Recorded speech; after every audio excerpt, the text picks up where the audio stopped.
जनपद देहरादून के विकास नगर ढकरानी जोन में 15 से 20 स्टोन क्रेशर नियमों की अनदेखी करके किसानों की फसलें बर्बाद करके और पर्यावरण पर गहरा असर डाल रहे हैं।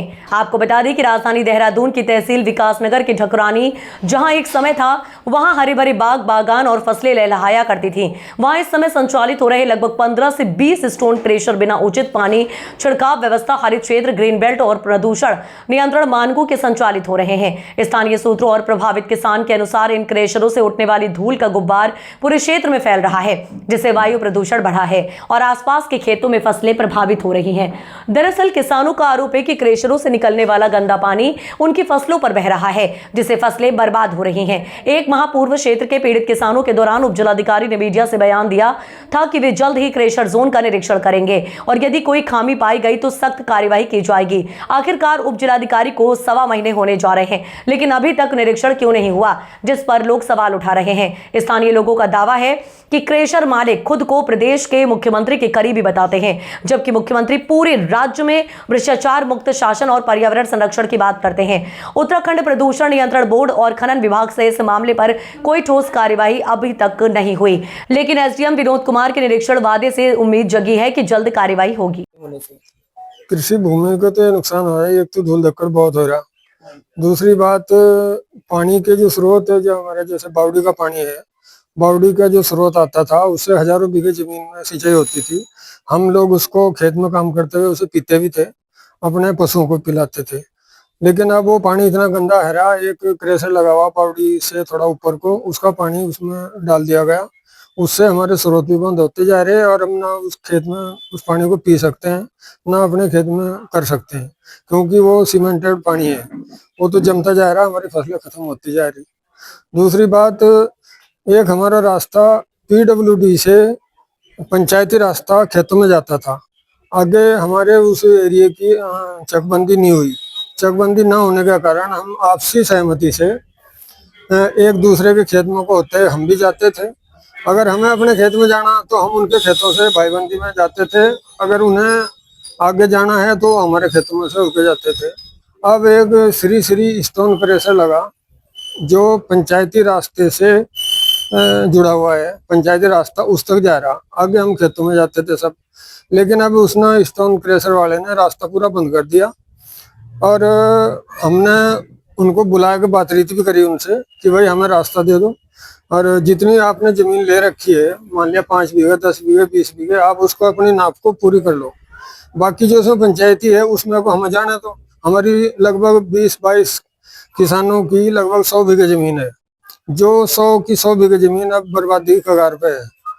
अच्छा, हमने उन्हें रिक्वेस्ट करी, हाथ जोड़े कि भाई देखो चकबंदी ना होने के कारण रास्ते नहीं है, लेकिन हमारी कितनी पीढ़ियां इसी रास्ते से आपसी सहमति से चलती आ रही, आप हमें थोड़ा सा रास्ता अलग से दे दो, हम अपने खेतों में जाते रहेंगे। लेकिन उन्होंने कह दिया कि हमने तो 24 क्लेशर चालू हो गया सर, और हमारा रास्ते बंद कर दिए। जो मतलब प्राकृतिक स्रोत है ना पानी के, बॉडी के गौतम ऋषि का जो स्थान है, वहां से हमारा पानी आता था, 14 जमीन से निकलता था।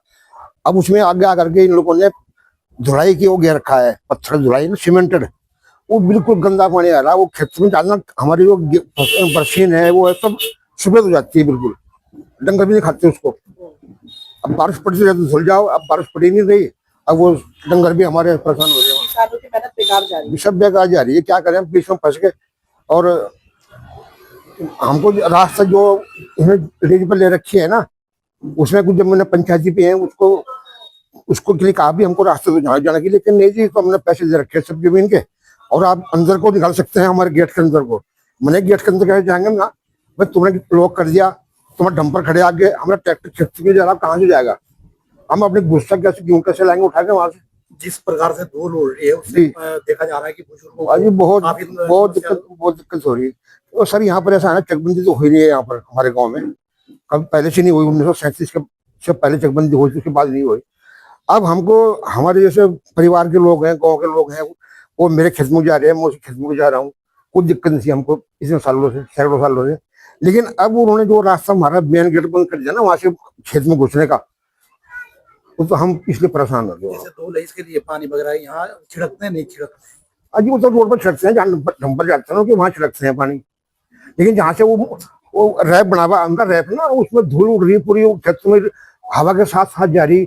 हमारे गेहूं की बाली, वो बालियां सब सफेद हो रखी। क्या पूरा प्रकरण है और किस प्रकार की दिक्कत है? प्रकरण तो ये हो रहा है, जब से ये क्रेशर लगे यहाँ तब से हम जो काश्तकार हैं हमारी फसलों का भी नुकसान होता जा रहा।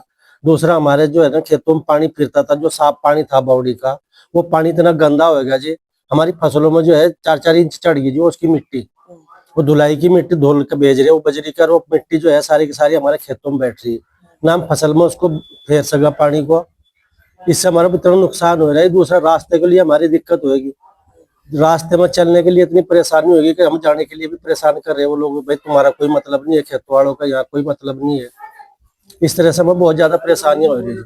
ये जो क्षेत्र है यहाँ पर अधिकांश बाग बगीचे और कृषि भूमि है। जी जी जी, तो ये सारी कृषि भूमि थी जी। ये तो न जानबूझ कर कह रहे कि बंजर जमीन ना पड़ गई।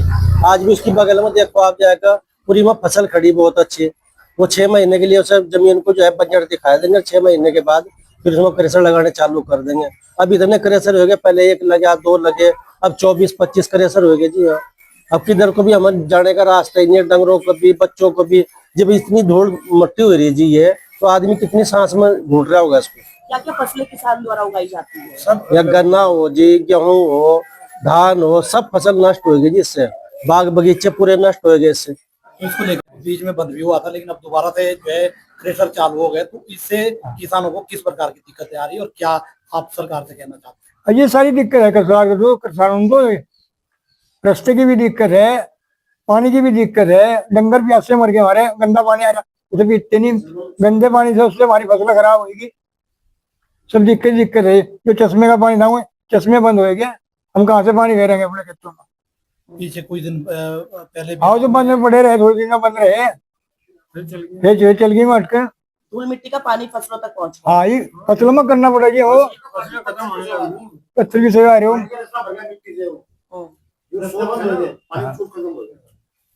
इस तरह की परेशानी आई। देखिए, इसमें जो है उप जिलाधिकारी महोदय द्वारा टीम बनाई गई है, जिसमें खनन विभाग के अधिकारी हैं तथा तहसील से हमने न केवल ढकरानी बल्कि तहसील विकास नगर के अंतर्गत जो है जितने भी स्टोन क्रशर हैं सभी की जांच किए जाने के लिए हमने टीम बनाई है, जिसमें शीघ्र ही जो है जांच की जाएगी। और यदि कोई भी स्टोन क्रशर वगैरह जो है नियम विरुद्ध चलाए जा रहे हैं या मानकों के अनुरूप नहीं चलाए जा रहे हैं, तो उनके खिलाफ फिर नियमानुसार कार्रवाई भी की जाएगी। सर, किसानों के संबंध में जो है टीम का गठन किया गया है।